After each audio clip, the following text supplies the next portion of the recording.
प्रिय विद्यार्थियों, नमस्कार। Jyotiba Phule group of education में आप सबका स्वागत है।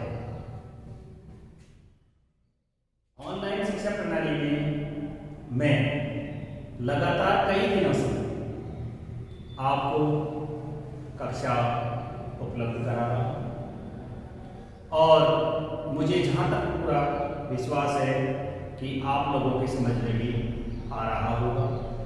यदि नहीं आ रहा है या कहीं कोई डाउट रह जाता है तो आप उसे क्लियर कर सकते हैं। मैं आपके लिए तत्पर हूं। अगले वाले वीडियो में मैं आपके डाउट को क्लियर कर दूंगा। मैं फर्स्ट दिन में आपको मैंने बताया था कि भौतिक परिवर्तन और रासायनिक परिवर्तन किसे कहते हैं। इसके बाद मैंने बात की रासायनिक अभिक्रिया। उसके पश्चात मैंने आपको समझाया रासायनिक समीकरण। रासायनिक समीकरण के पश्चात अब पॉइंट हमारा आ रहा है रासायनिक समीकरण को लिखना। और रासायनिक समीकरण हमें किस किस चीज की जानकारी देता है, इसका महत्व है, आदि पॉइंटों पर मैं आज आपका ध्यान आकर्षित करना चाहूंगा। अगर आपको ये पसंद आए इस चैनल को सब्सक्राइब करें और लाइक कीजिए। देखिए, मैंने कल तक आपको बता दिया था कि रासायनिक समीकरण किसे कहते हैं। इसकी मैं आपको परिभाषा दे चुका हूं। मैंने आपको बताया था कि शब्दों की जगह यदि हम रासायनिक सूत्रों का उपयोग करें, शब्दों के स्थान पर किसका उपयोग करें, रासायनिक सूत्रों, प्रतीकों या संकेतों का उपयोग करें और संक्षिप्त रूप में इसे व्यक्त करें, रासायनिक समीकरण। मैं आपको यहां पर रासायनिक समीकरण को लिखते समय एक चीज की और आपका ध्यान आकर्षित करना चाहूंगा, द्रव्यमान संरक्षण के नियम पर। देखिए, जैसे कल मैं आपको समझा रहा था कि आपने मैग्नीशियम का रिबन लिया और मैग्नीशियम के रिबन को लेकर के वायु की उपस्थिति में जलाया और आपके सामने मैग्नीशियम ऑक्साइड बनकर के तैयार हो गया। मैग्नीशियम ऑक्साइड का पाउडर बन गया। यहां हम इस चीज को देखेंगे कि ये आपकी LHS साइड हो गई है, ये आपकी RHS साइड है। ये मध्य त्रिकाल जो निशान है ये हमें बता रहा है कि अभिकारक से उत्पाद की तरफ रासायनिक अभिक्रिया जा रही है। यहां हम इस चीज को देखेंगे कि मैग्नीशियम ऑक्साइड बाईं और दाईं ओर बराबर है, लेकिन यहां पर ऑक्सीजन के दो परमाणु दिखाई दे रहे हैं, यहां ऑक्सीजन का एक परमाणु दिखाई दे रहा है। दोनों ओर LHS और RHS बराबर होनी चाहिए। किस नियम के अनुसार?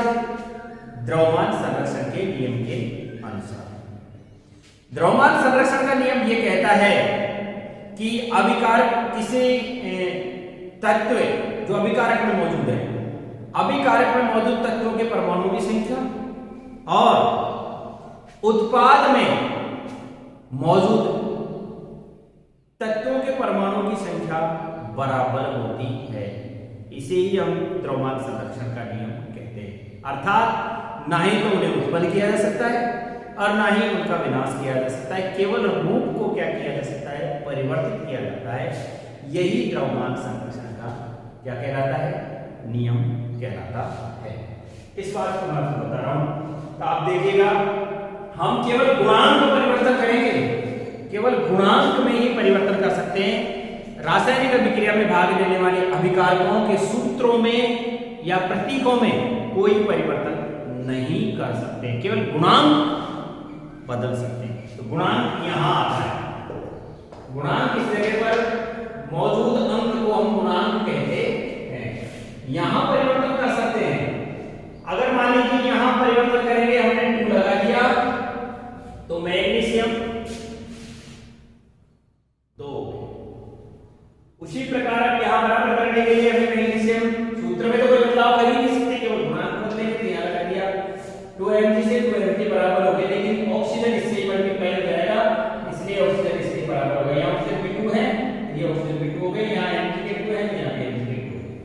और LHS और RHS साइड बराबर हो गई। यहां मैं आपको द्रव्यमान संरक्षण नियम बताना चाहूंगा।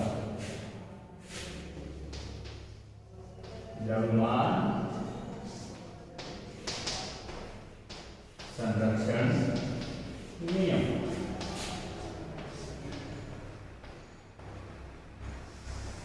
देखिए, द्रव्यमान संरक्षण नियम के अनुसार किसी भी रासायनिक अभिक्रिया में द्रव्यमान का ना तो निर्माण होता है और ना ही द्रव्यमान का विनाश होता है। यहां लिखते हैं हम किसी भी रासायनिक अभिक्रिया में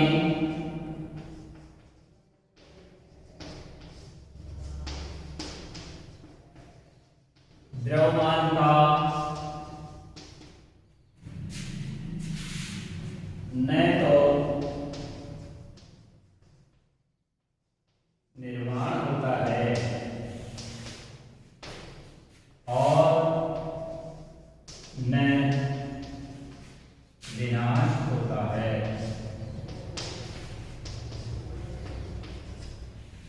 ना तो द्रव्यमान का निर्माण होता है और ना ही द्रव्यमान का विनाश होता है।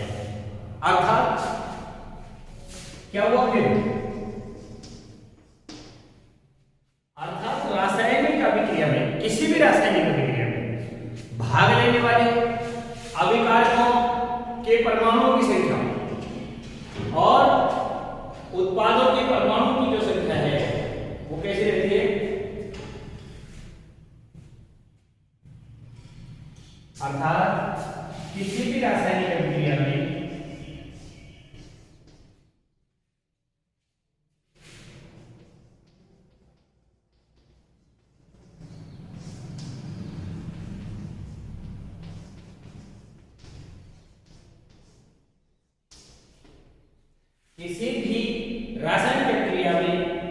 उत्पाद तत्वों का कुल द्रव्यमान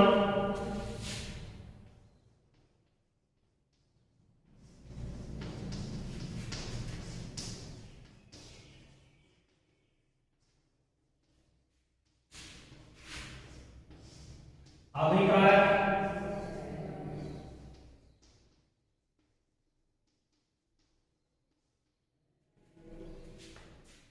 तत्वों के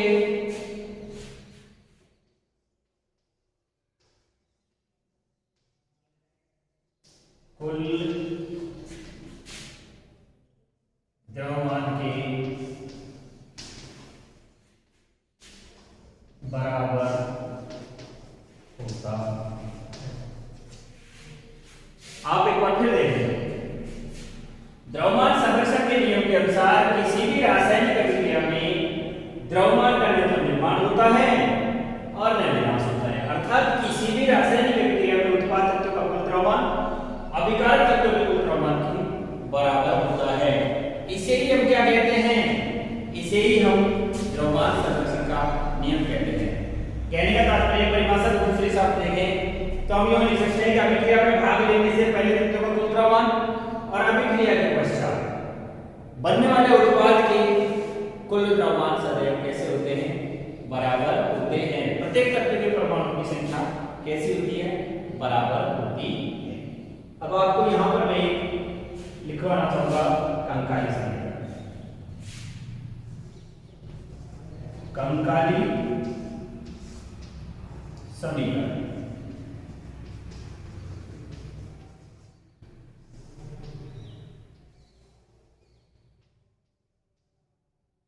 देखिए, कंकाली समीकरण किसे कहते हैं? कंकाली समीकरण से तात्पर्य है असंतुलित समीकरण को ही हम कंकाली समीकरण कहते हैं। अर्थात समीकरण का जो ढांचा होता है, ढांचा समीकरण जो होता है, उसे हम किस नाम से जानते हैं? कंकाली समीकरण के नाम से जानते हैं। जो क्या नहीं होती है? संतुलित नहीं होती है। अर्थात असंतुलित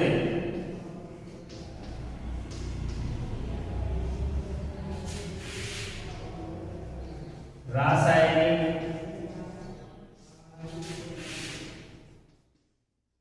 समीकरण को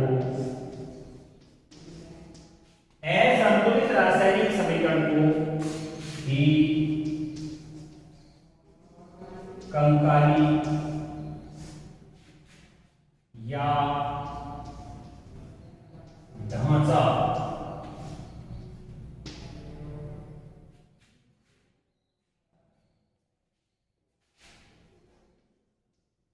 समीकरण कहते हैं।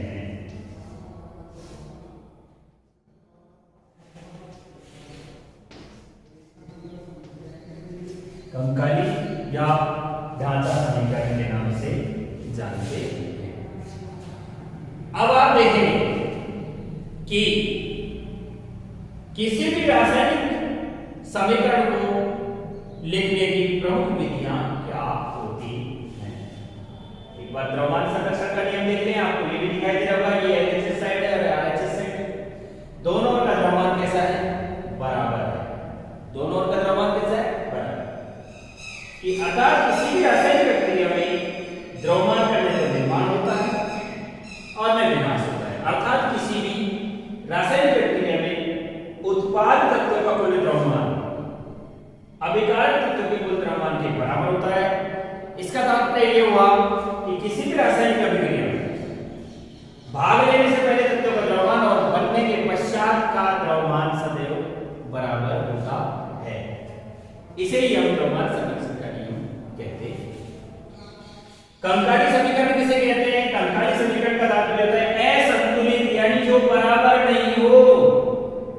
ऐसे समीकरण को जैसे मैं आपके सामने लिख दूं N2 plus H2 reaction arrow 2NH3, ये एक कंकाली समीकरण।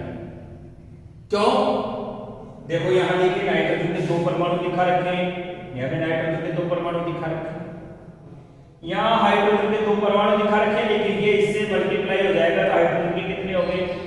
6 हो गए। कौन सी चीज असंतुलित हो गई? हाइड्रोजन असंतुलित हो गया ना।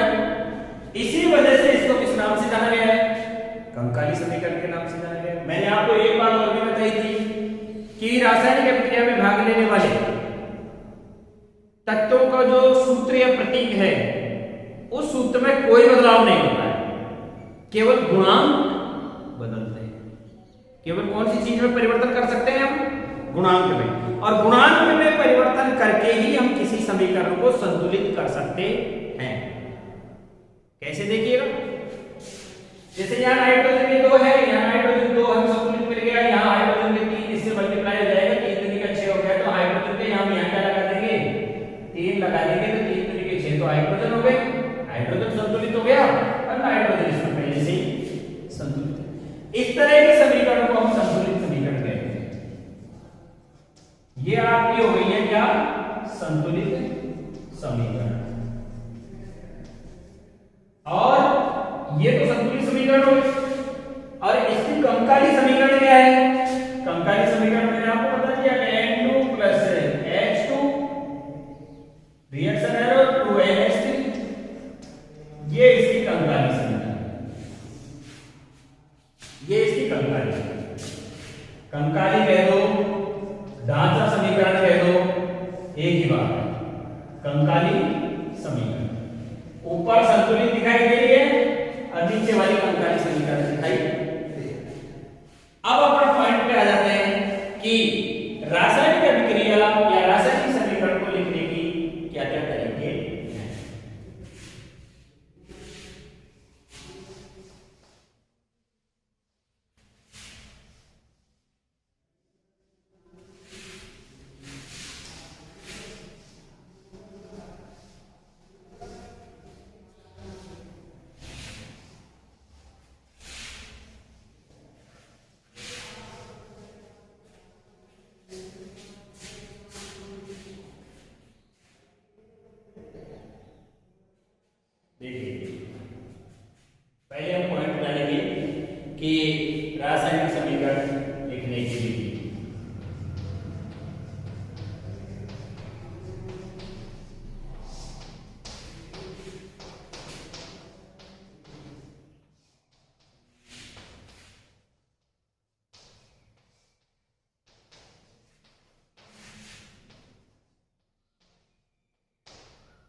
पॉइंट नोट करवाऊंगा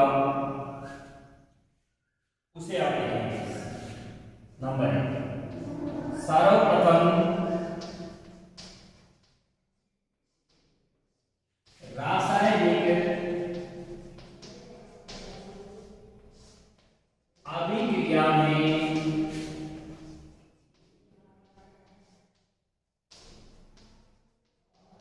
भाग लेने वाले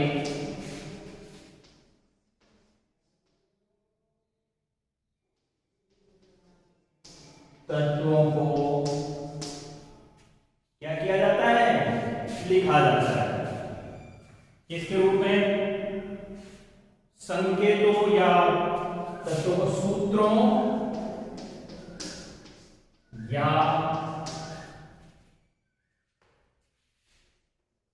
संकेत प्रतीकों के माध्यम से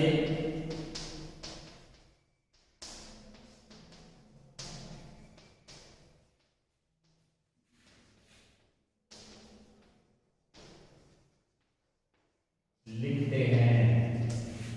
रासायनिक अभिक्रिया में भाग लेने वाले तत्वों को सूत्र या संकेत प्रतीकों के रूप में लिखते हैं। यदि मान लीजिए रासायनिक अभिक्रिया में भाग लेने वाले तत्व 2 या उससे अधिक हैं तो उनके बीच प्लस का निशान लगा दिया जाता है। माध्यम से लिखते हैं, भाग लेने वाले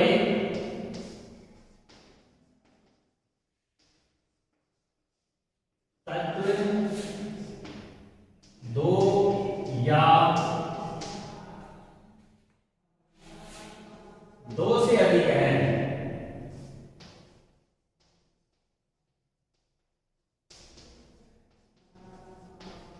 तो उनके मध्य प्लस का चिन्ह लगाते हैं। जैसे Zn प्लस H2SO4 2 हो गए, एक तरफ H2SO4 हो गया, एक तरफ Zn हो गया, तो दोनों को जोड़ने के लिए हमने किसका चिन्ह लगा दिया? मध्य प्लस का चिन्ह लगा दिया। अब ये क्या कहलाएगा? जो अभिक्रिया में भाग लेने वाले हैं उन्हें अभिकारक या क्रियाकारक के नाम से जानते हैं। अभिकारक या क्रियाकारक के नाम से जानते हैं।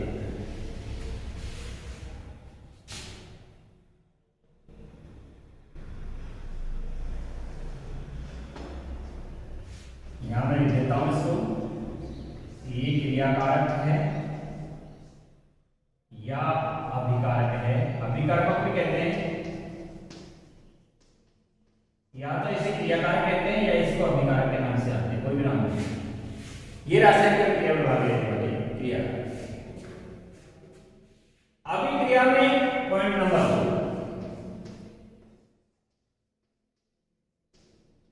अभिक्रिया में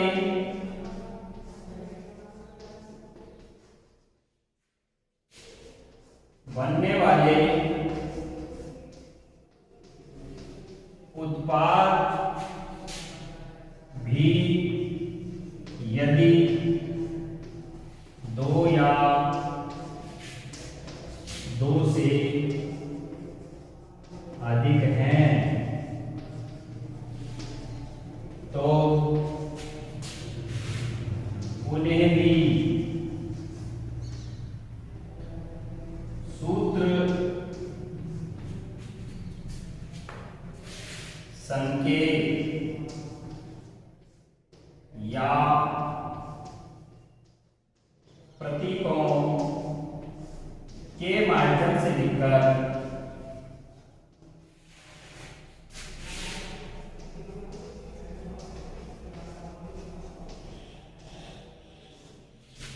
उनके मध्य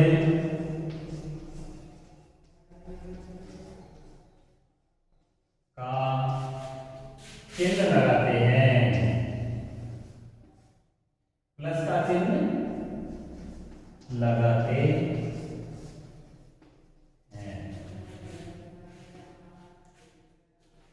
एक बात और दिखाई दे रही होगी कि इन दोनों के बीच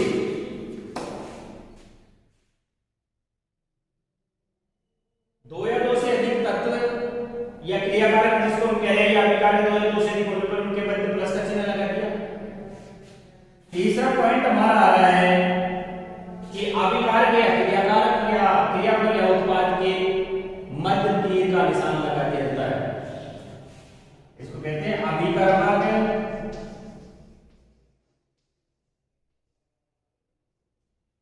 अभिकर्मक किसे कहा? अभिकर्मक का तात्पर्य होता है क्रियाकारक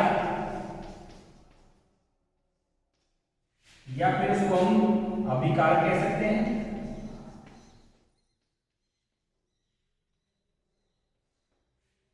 अभिकर्मक और उत्पाद के मध्य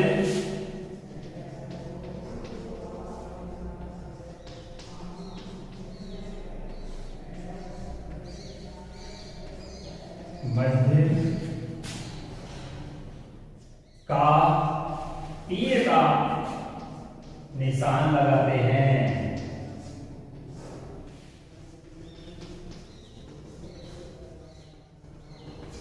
देखिए, रासायनिक समीकरण को लिखने की कुछ विधियां हैं। पहला है, सबसे पहले हम रासायनिक अभिक्रिया में जो भी क्रियाकारक या अभिकारक भाग लेने वाले तत्व हैं उनको सूत्र संकेत या प्रतीकों के रूप में लिख लेते हैं। भाग लेने वाले दो या दो से अधिक अगर हैं, तत्व भाग लेने वाले तत्व दो या दो से अधिक हैं तो उनके मध्य में प्लस का निशान लगा देते हैं, जैसे ये मैंने आपको बता दिया। भाग लेने वालों को क्रियाकारक या अभिकारक कहते हैं। उसी प्रकार अभिक्रिया में बनने वाले जो उत्पाद हैं, यदि वो दो से अधिक हैं या दो हैं या दो से अधिक हैं तो उनके बीच में भी हम क्या करते हैं, प्लस का चिन्ह लगा करके लिख देते हैं। क्रियाकारक अभिकारक जिसको हम अभिकर्मक के नाम से भी जानते हैं और उत्पाद के मध्य में हम किसका निशान लगा देते हैं, तीर का निशान लगा देते हैं। आगे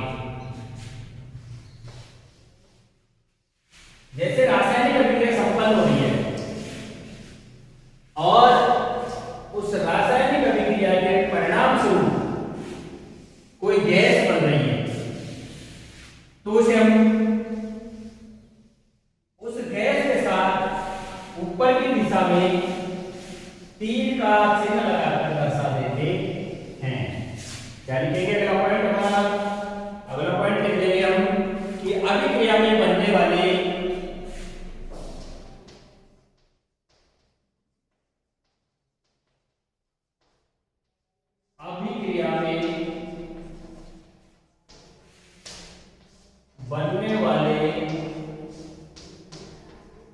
गैसीय उत्पाद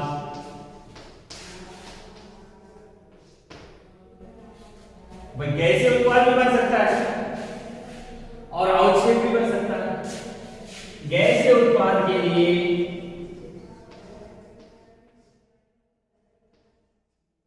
तीर का निशान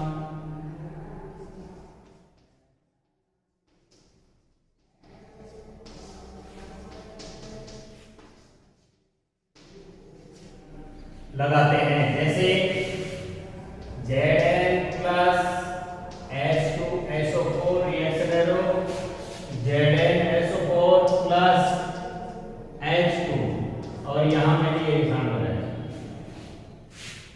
ये गैस है, हाइड्रोजन गैस। उसी प्रकार से यदि बनने वाला उत्पाद अवक्षेप में है, अभिक्रिया में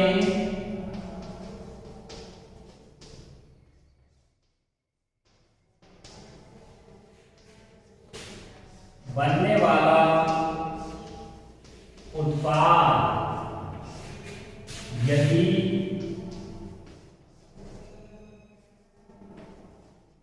अवक्षेप है तो उसे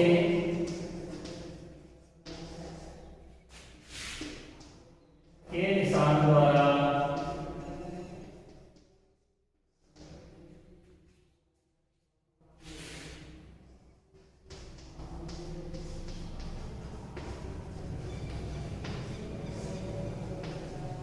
लिखते हैं। अवक्षेप का तात्पर्य होता है विलयन में पूरी तरह से नहीं घुलना। जैसे मैं आपको पानी में मिट्टी घोल के दिखाऊं, हम देखेंगे कि मिट्टी कुछ मात्रा में घुल गई है, लेकिन कुछ मात्रा में उसके पैंदे में भी जमा हो रही है। तो पैंदे में नीचे की ओर जमा होने को हम क्या कह रहे हैं? अवक्षेप के रूप में जानते हैं। रासायनिक अभिक्रिया में लगने वाला जो तीर का निशान है,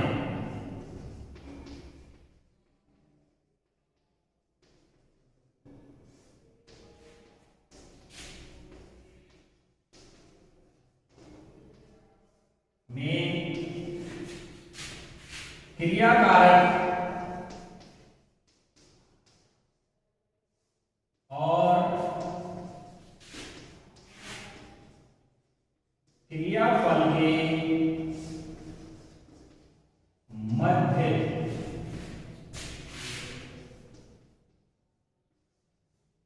लगने वाला, रासायनिक अभिक्रिया में क्रियाकारक और क्रियाफल के मध्य लगने वाला तीर का संकेत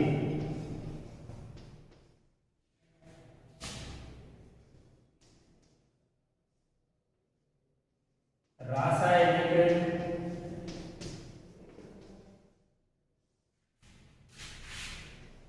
अभिक्रिया की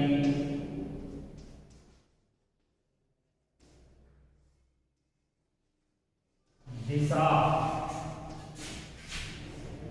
बताता है। यह हमेशा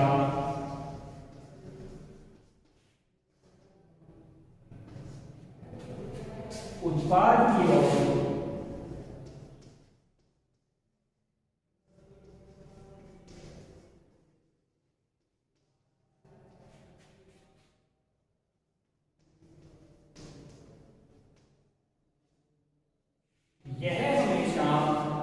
उत्पाद की ओर होता है। जैसे यहां हम देख रहे हैं, ये जो लगने वाला तीर का संकेत है वो किसकी तरफ जाता हुआ दिखाई दे रहा है कि जिंक को सल्फेट अम्ल से क्रिया करवाई, जिंक सल्फेट बना और हाइड्रोजन गैस निकली थी। ये हमें ये दिखा रहा है कि अभिक्रिया ZnH2SO4 से ZnH4H2 की तरफ जा रही है। अब इसके बाद में हमारा नया पॉइंट शुरू होगा, रासायनिक समीकरण को संतुलित करना। रासायनिक समीकरण को संतुलित करने के लिए कुछ चरणों का प्रयोग किया जाएगा, स्टेप बाय स्टेप चलेंगे। मैं यहां आपको इसके लिए एक सीधे तरीके के माध्यम से समझाना चाहूंगा। यहां तक की बात मेरे हिसाब से आपकी समझ में आ गई होगी। सर्वप्रथम क्या करेंगे? सर्वप्रथम जब किसी भी रासायनिक अभिक्रिया की समीकरण को लिखते हैं तो हम अभिक्रिया में भाग लेने वाले अभिकारक या क्रियाकारक, जिनको अभिकर्मक कहते हैं, उन्हें हम LHS तरफ लिख देते हैं, बाईं ओर लिख देते हैं। 2 या 2 से भाग लेने वाले पदार्थ यदि 2 या 2 से अधिक है, भाग लेने वाले तत्व 2 या 2 से अधिक है, भाग लेने वाले यौगिक 2 या 2 से अधिक हैं, तो उनके मध्य में हम प्लस का निशान लगा के लिख देते हैं। मध्य में अभिकारक और उत्पाद के मध्य तीर का निशान लगा देते हैं। उत्पाद भी यदि संख्या में 2 या 2 से अधिक है तो उनके मध्य में प्लस का निशान लगा दिया जाता है। अगर रासायनिक अभिक्रिया में कोई गैस से उत्पाद बन रहा है तो उसके लिए ऊपर की तरफ निशान लगाते हुए तीर का निशान लगा देते हैं। यदि अभिक्रिया में अवक्षेप बन रहा है तो उसके लिए नीचे की तरफ निशान लगा देते हैं। अभिक्रिया के मध्य में लगने वाला जो तीर का निशान है वो हमें अभिक्रिया की दिशा बता देता है कि रासायनिक अभिक्रिया इस दिशा से इस दिशा में जाती है। ये हमारी रासायनिक अभिक्रिया को लिखने के बिंदु है। अब मैं आपका ध्यान रासायनिक समीकरणों को संतुलित करने की ओर देता हूं।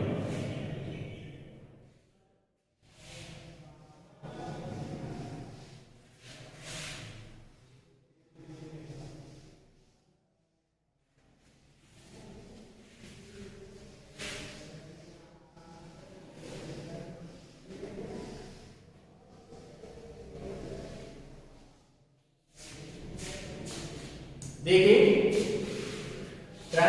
समीकरण को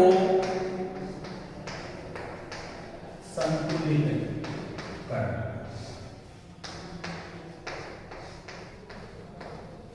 कुछ मिनट पहले हमने बात की थी कंकाली समीकरण के बारे में, कंकाली समीकरण या ढांचा समीकरण के बारे में। मैं यहां आपको बताना चाहूंगा कि समीकरण को संतुलित करते समय हमें क्या क्या करना होता है। जैसे मैं आपके साथ एक समीकरण लिख रहा हूं, जैसे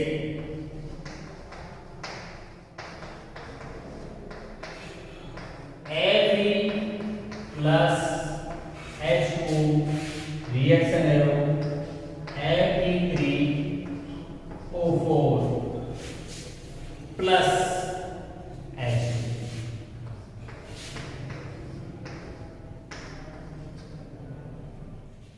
ये आपके सामने जो समीकरण लिखी हुई है वो एक ढांचा समीकरण है, एक असंतुलित समीकरण, एक कंकाली समीकरण। अब हमें इसे संतुलित करने की जरूरत है।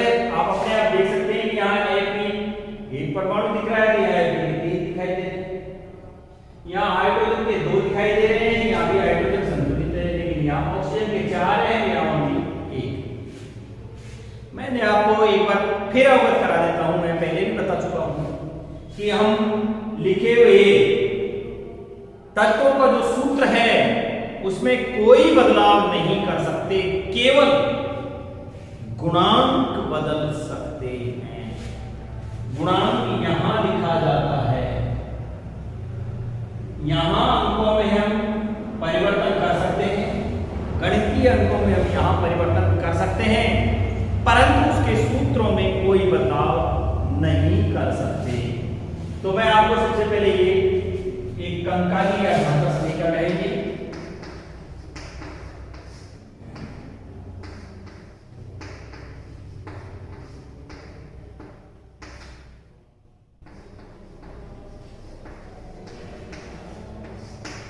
इस कंकाली या ढांचा समीकरण को संतुलित करने के नियम बता रहा हूं। देखिएगा, सबसे पहले क्या करेंगे, सर्वप्रथम प्रत्येक सूत्र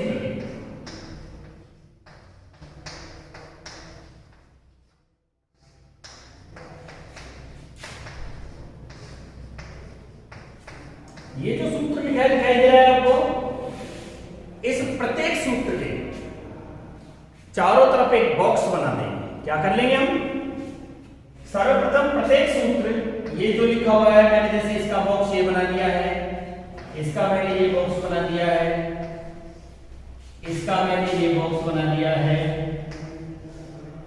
इसका मैंने ये बॉक्स बना दिया है। इस तरह से सबसे पहला काम यही करेंगे, क्या करेंगे कि सर्वप्रथम रासायनिक अभिक्रिया में भाग लेने वाले अभिकारक या उस अभिक्रिया से बनने वाले उत्पाद के चारों तरफ, यानी तत्व के सूत्र के चारों ओर एक बॉक्स का निर्माण करने के लिए सर्वप्रथम प्रत्येक सूत्र के चारों तरफ एक बॉक्स बना देंगे। ये बॉक्स इस बात का प्रतीक है कि अभिक्रिया में भाग लेने वाले सूत्र या प्रतीकों में कोई बदलाव नहीं होगा। उसे अपने बॉक्स में बंद करके और सुरक्षित कर दिया। बॉक्स बना देंगे। यहां बॉक्स इस बात का प्रतीक है कि हमको सूत्र में क्या नहीं करना है, कोई परिवर्तन नहीं करना है, तथा बॉक्स के भीतर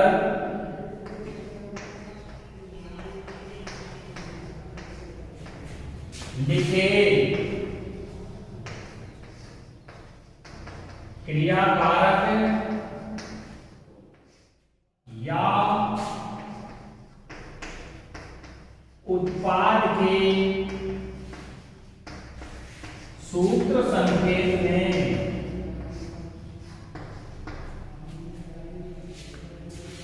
कोई परिवर्तन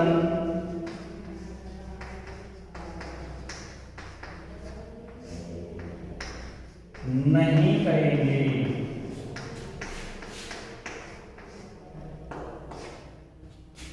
हो गया सीधा एक तरीका कि हमने जो बॉक्स बना दिया उस बॉक्स में लिखे हुए सूत्र में हम कोई भी बदलाव नहीं करेंगे।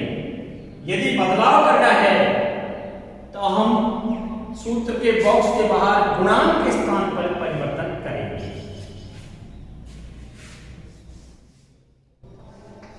समीकरण को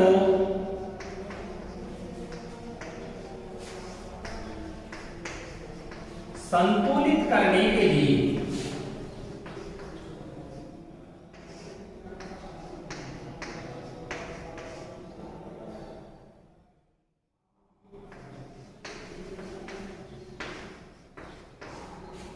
बॉक्स के बाहर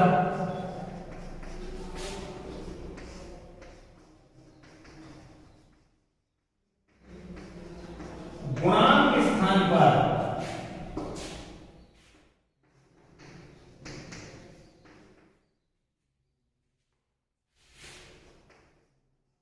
बदलाव किया जा सकता है।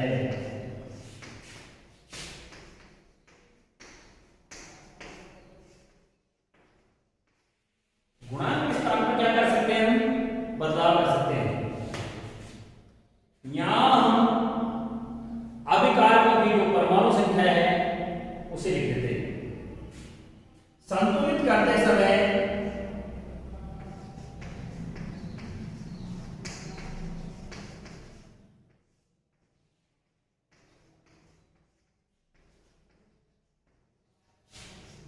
सर्वप्रथम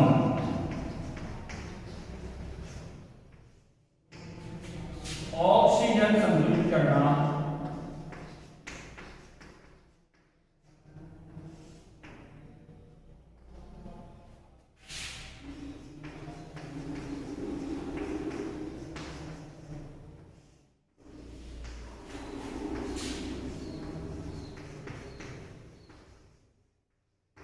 सबसे पहले इसमें हमें ऑक्सीजन संतुलित करना चाहिए।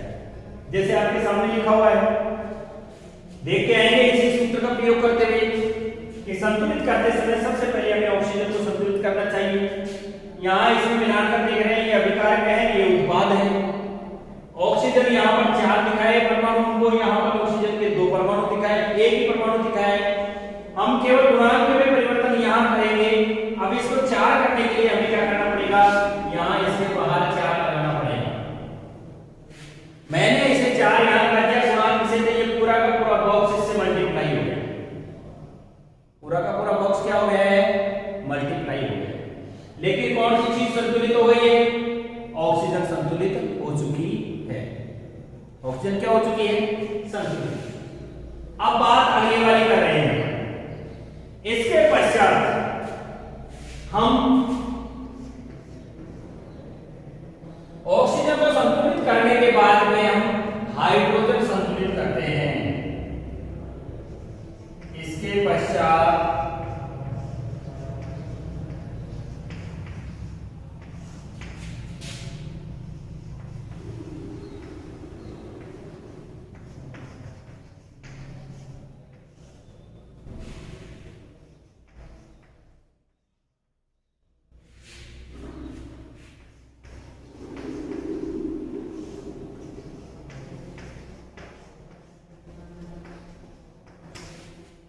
देखिए हाइड्रोजन कितने हैं, आपको हाइड्रोजन यहाँ 2 दिखाई दे रहे हैं। यहाँ भी हाइड्रोजन कितने हो गए, इससे मल्टीप्लाई होते 8 हो गए।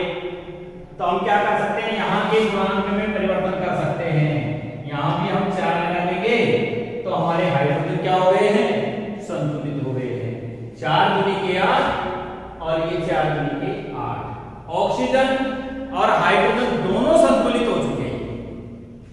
इसके पश्चात अन्य तत्व का नंबर लेते हैं।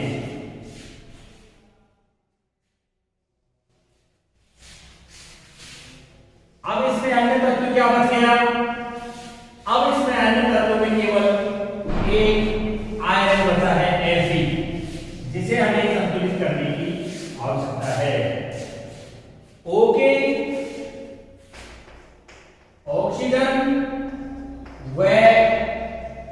हाइड्रोजन के संतुलित होने के बाद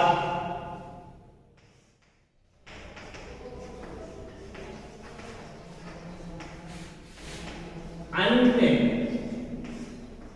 तत्वों पर विचार करेंगे।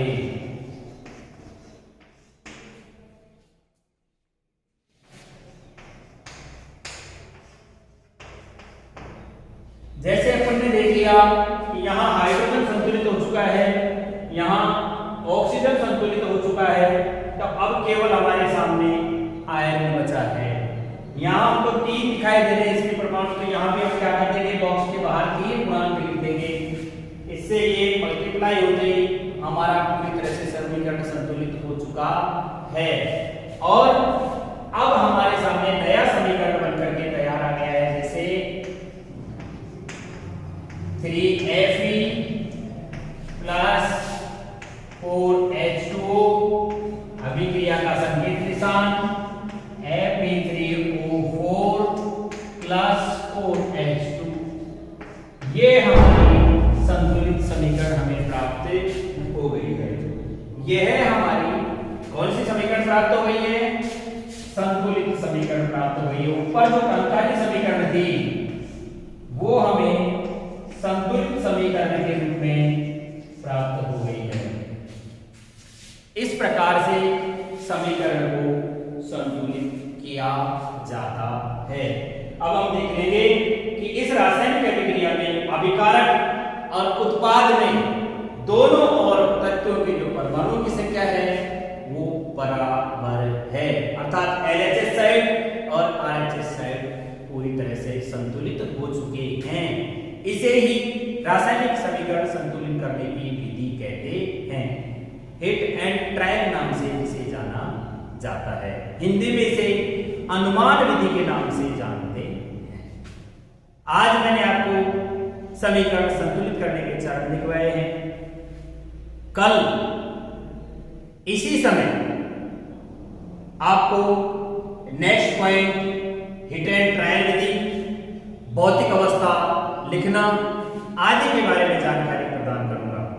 कृपया सभी विद्यार्थी इस चैनल को सब्सक्राइब करें, लाइक करें। जो भी कोई डाउट हो उसको कमेंट्स के रूप में क्लियर करने हेतु हमारे पास संकेत भेजें।